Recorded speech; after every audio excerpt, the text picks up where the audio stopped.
Hello!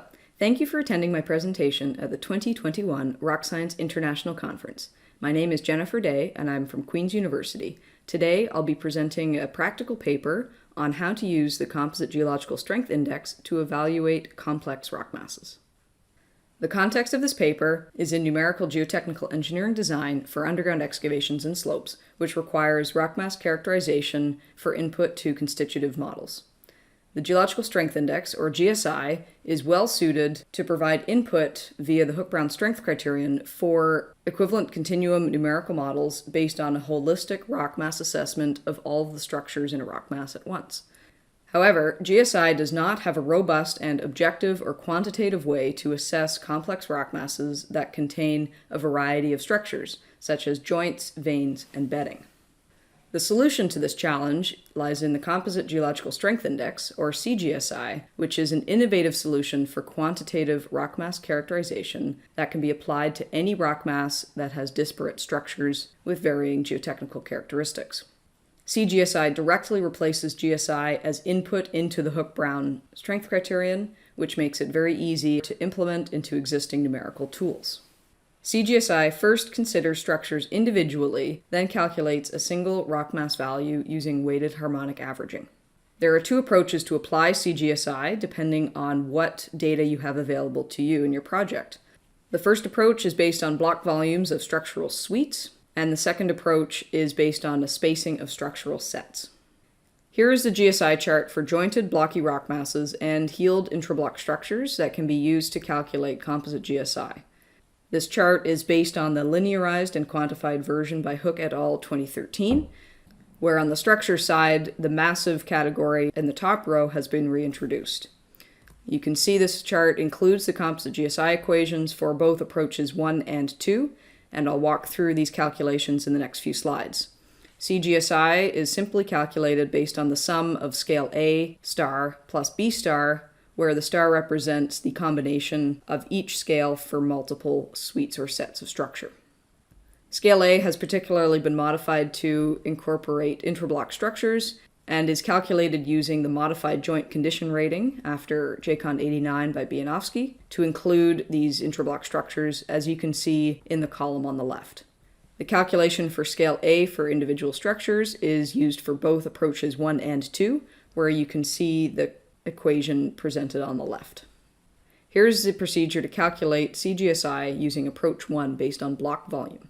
The first step is to calculate B for the individual suites of structure using the major input of block volume in centimeters cubed. The second step is to calculate the B star parameter, which is the combination of all individual structural suites.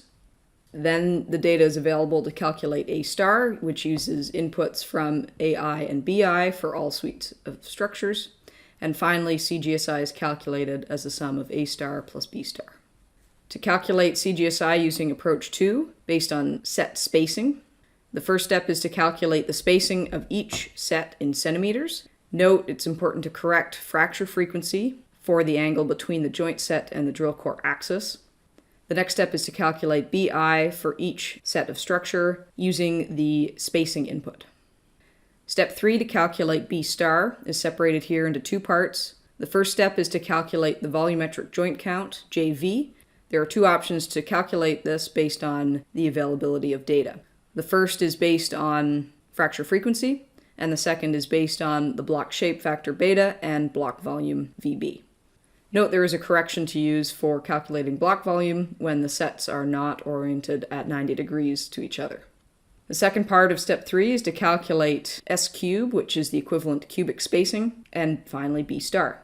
Lastly, we calculate composite GSI as the sum of A star plus B star. Here's a case example of how to calculate CGSI using approach 1 for an igneous rock mass with a suite of 3 orthogonal joints and a suite of calcite stockwork veins. The first step is to evaluate the structure suites individually. We have descriptions of each suite, and you can see that the infill and surface conditions, scale A, and the structure, scale B, have been assessed and placed on the GSI chart with individual GSI values. The second step is to calculate CGSI for the entire rock mass using the equations presented in the previous slides. And the final CGSI value, denoted by the yellow star on the chart, is 53 in this example. For comparison, the gray star shows the conventional worst-case GSI based on a subjective assessment of these two suites of structure, which has a difference of over 10 GSI points. Finally, you have the CGSI value to input into the Hook-Brown shear strength criterion in place of GSI in your model. Here's a case example using approach 2 for a sedimentary rock mass with clay-filled bedding and 2 subvertical joint sets.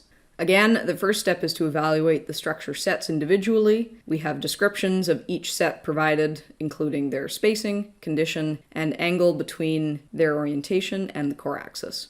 Individual GSI values for each set are plotted on the chart using the circles, and the next step is to calculate the composite GSI for the entire rock mass. The calculation for scale A is the same as in approach 1. In this approach, the scale B calculation is based on spacing and frequency to calculate the volumetric joint count, JV, S cubed, the equivalent cubic spacing, to finally arrive at B star, followed by the final CGSI value of 54 in this example, denoted by the yellow star. Again, note there is the comparison to the gray star, which represents the conventional worst-case GSI. The difference in this case between CGSI and a conventional worst-case GSI approach is over 20 points. To conclude, CGSI provides a robust and quantitative approach to characterizing complex rock masses with a variety of rock mass structures.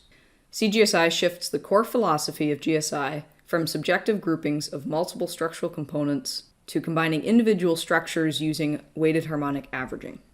The two approaches for CGSI presented in this paper provide improved flexibility for engineering projects that have different measurements of rock mass structure available to them for engineering design. Thank you for your kind attention. I'd be happy to take any questions.